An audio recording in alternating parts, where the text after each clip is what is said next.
Everything the mortuary girl told me aligned with Papa's confession, and that realization alone tightened something in my chest. The moment I stepped out of Papa's room, I didn't expect to see who I saw standing by the door. Since there was no lantern outside, the place was completely dark. I froze like a statue, absolutely terrified. My whole body was covered in goosebumps. So even in darkness, you can't recognize your mother. The second I heard that voice and her laughter, I heaved a huge sigh of relief. Mama, it's you. Wow, this woman was trying to send me to an early grave. When I got to my room, I just fell on my bed, exhausted, and immediately slept off. The next morning, Papa left the house very early for work.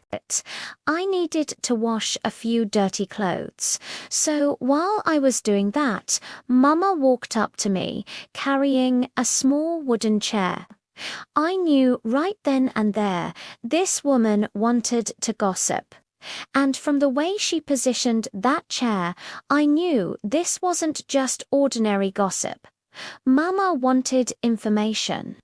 Michael, my son, she began, with that special smile she always used whenever she wanted to confuse Papa. How was your night? She asked. Mummy, good morning. My night was fine. How about yours?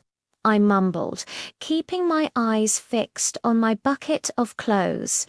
She cleared her throat, looked around, and then continued, If your night was so fine, then tell me what you and your father were talking about while I was away.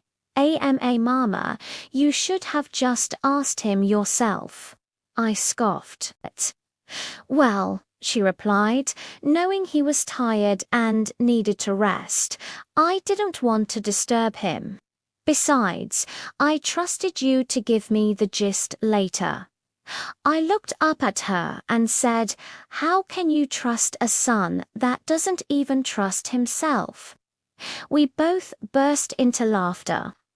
That woman was a low-key comedian. I can't even lie.